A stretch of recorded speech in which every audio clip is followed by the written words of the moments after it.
Sanibonani Mawethu, welcome back to the channel for another breakdown of everything that went down on Inimba tonight. This was one of those episodes that starts off looking like a normal Thursday in the Zondo household and then, before you even finish your tea, turns into a full-blown family court case.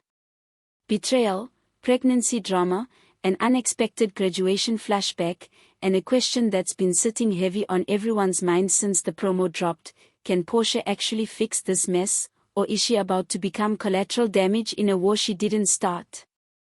Let's get into it, step by step, the way it unfolded. We open with Wandle, and honestly, my heart went out to him tonight. There's a version of the storyline where Wandle is painted as the villain of the season, but the writers keep giving us these small moments that remind us he's a young man caught between two very powerful, very stubborn men, his father and Lazarus. Tonight we saw just how much pressure is being placed on him to prove his loyalty, and the tragedy of it is that no matter which way he turns, someone in that family is going to feel betrayed. What struck me most is how isolated Wandle looked in his scenes. He's surrounded by people who claim to love him, his father, his friends, even his girlfriend, yet every single one of them seems to want something different from him. His father wants total obedience. Lazarus wants control of the company and is using Wandle as a pawn to get there. And somewhere in between, Wandle is just a young man trying to figure out who he actually is outside of everyone else's expectations. When he sits alone in that office scene, staring at the paperwork he's been handed, you can see the exhaustion. This isn't a storyline about a scheming son trying to steal an empire. This is a story about a boy who inherited a war he never signed up for. Now let's talk about Lazarus, because tonight confirmed what a lot of viewers have suspected for weeks: this man does not care who gets hurt as long as he ends up on top. The scene where he corners Wandle and essentially tells him to either find proof of who the mole is or take the fall himself was chilling. That's not leadership, that's manipulation dressed up as tough love. Lazarus knows exactly what he's doing. He's not interested in loyalty for its own sake, he's interested in leverage. And right now, Wandle is the most useful piece on his board. What I appreciate about how this is being written is that Lazarus isn't a cartoonish villain. He's calculated. He picks his words carefully, he lets silence do a lot of the intimidating for him, and he never raises his voice more than he needs to. That's what makes him dangerous. He doesn't need threats when implication does the job just as well. The business rivalry with the Zondo family has clearly become personal for him, and tonight's episode made it obvious that he sees Wandle as both a weapon and a hostage in that fight. Then there's Wandle's girlfriend, who I think deserves a lot more sympathy than some viewers have been giving her online. Being in a relationship with someone whose family is this entangled in corporate sabotage and mole hunts cannot be easy. Tonight we got a glimpse of just how conflicted she is, torn between supporting the man she loves and protecting her own sense of right and wrong. There's a real question being raised here about what loyalty actually costs a person, especially when the people around you keep asking you to choose a side in a fight that was never yours to begin with. The line that stuck with me was essentially her saying that a woman shouldn't have to choose her partner over her own values just to prove she's supportive. It's a subtle but important thread the show is pulling on this season, the idea that love shouldn't require you to compromise everything you stand for. I'll be curious to see whether the writers let her hold that boundary, or whether the plot eventually forces her into a position where she has to pick a side anyway. Switching gears, we checked in with Zethu and Zolani tonight, and their scenes carried a completely different emotional tone from the Zondo drama, quieter, but just as heavy. There's a real sense of two people trying to hold each other up while life keeps testing them. The moment where Zethu essentially asks whether Zolani can even breathe with how much is being placed on him hit hard. It's a small line, but it says so much about where their relationship currently stands. They're not fighting each other, they're fighting the circumstances around them, and sometimes that's an even harder battle because there's no single person to direct your frustration toward. What I found touching was how they chose to stand together rather than retreat into their separate corners. In a show full of people scheming against each other, Zethu and Zolani's storyline is a reminder that some relationships are actually built on partnership rather than power plays. It's a nice contrast, and I hope the writers keep giving us these grounded, human moments among all the corporate warfare happening elsewhere in the show. One of the lighter, though still emotionally loaded, moments of the episode came from Lima's doctor's appointment.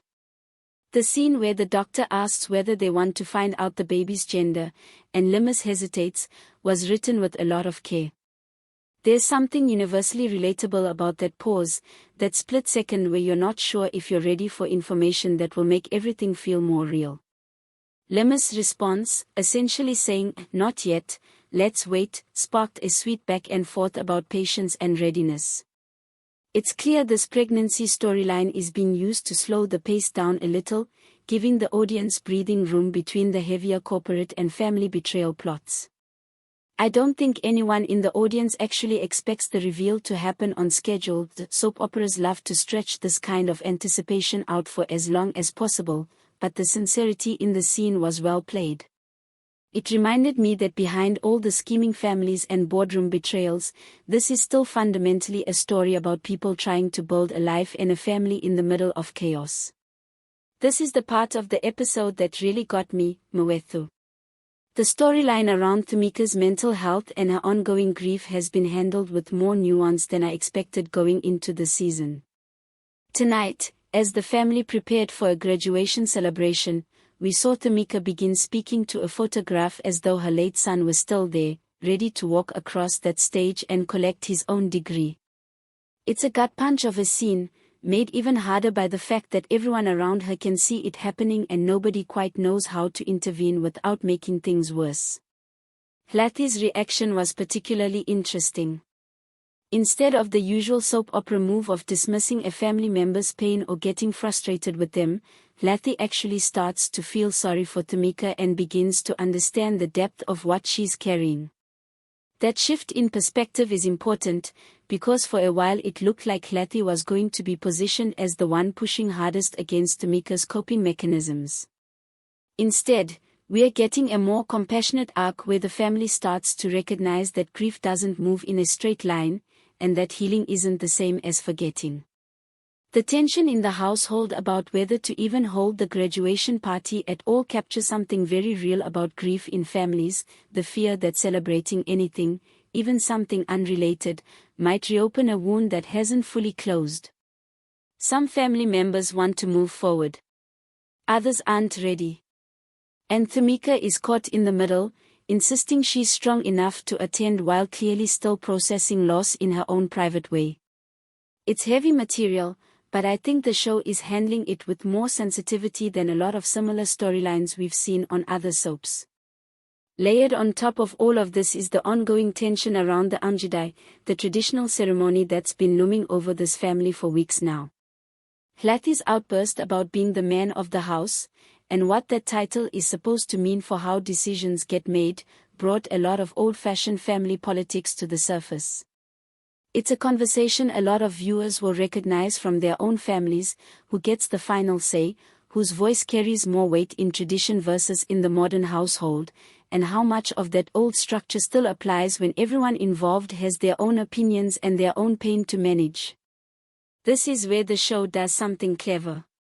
The Umgidi isn't just a cultural event being depicted for atmosphere, it's being used as a pressure point that forces every character to reveal where they actually stand on questions of respect, hierarchy, and family duty. Zethu and Zolani's discomfort with how Zethu is asserting authority adds another layer of conflict simmering just beneath the surface, one that I suspect is going to boil over in the coming weeks rather than tonight. Back on the corporate side of things, Wandle's approach to Kusila regarding the Zondo situation added yet another wrinkle to an already tangled web. What's compelling here is how the show keeps blurring the line between personal relationships and business strategy. Every conversation these characters have seems to carry a double meaning. Is this person talking to me because they care, or because they need something from me? Kusila's reaction suggested she's fully aware of that dynamic and isn't naive about why Wandle is suddenly interested in cooperating with her. The subplot involving information being passed along about company dealings, and Zolika's clear discomfort with Wandle potentially returning to the company, shows just how fractured trust has become across the board. Almost nobody in this storyline fully trusts anybody else, and Lazarus seems to be the only one benefiting from that atmosphere of suspicion. He thrives in the chaos, and tonight's episode made it clear that as long as the Zondo family and the people around them stay divided, he's going to keep tightening his grip on the company from the shadows. Now to the big question in the title, the one a lot of you have been asking in the comments since the last episode ended on the cliffhanger. Can Portia actually help? Based on tonight's episode, I'd say the honest answer is maybe, but not without cost. Portia has always been positioned as someone who tries to mediate, someone who sees the bigger picture when everyone else is too deep in their own emotions to think clearly.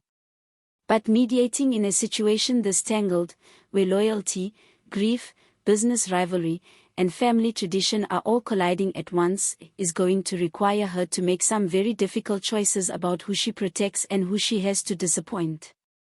If Portia steps in to help Wandle navigate the pressure from Lazarus, she risks putting herself directly in Lazarus's crosshairs. If she tries to support Tamika through her grief while also encouraging the family to move forward with the Umgidi and graduation celebrations, she risks being seen as taking sides in a conflict that isn't really hers to referee. And if she tries to smooth things over between Zethu, Zolani, and Helathi regarding household authority, she's stepping into generational and cultural territory that even family members are struggling to navigate. What I appreciate is that the show isn't positioning Portia as some kind of miracle fixer. If anything, tonight's episode set up the idea that even well-intentioned outsiders can only do so much when a family's problems run this deep.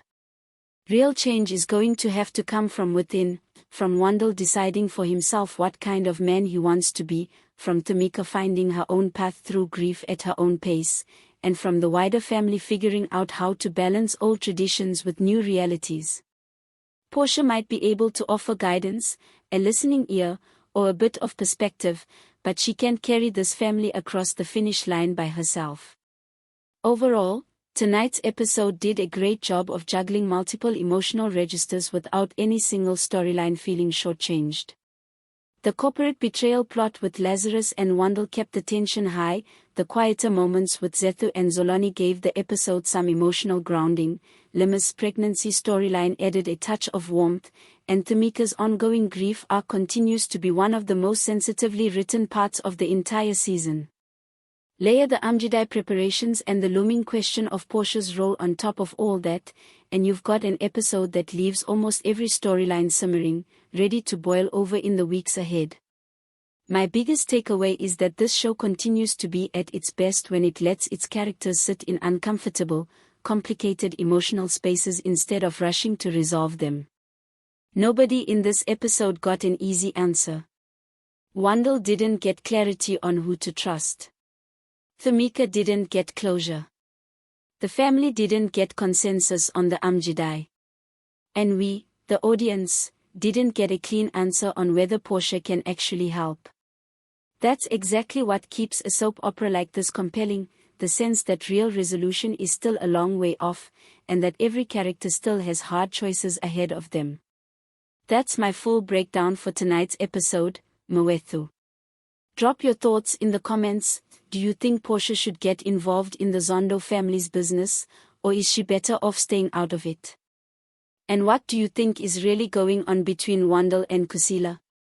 Let me know, like the video if you enjoyed the breakdown, and I'll see you for the next review.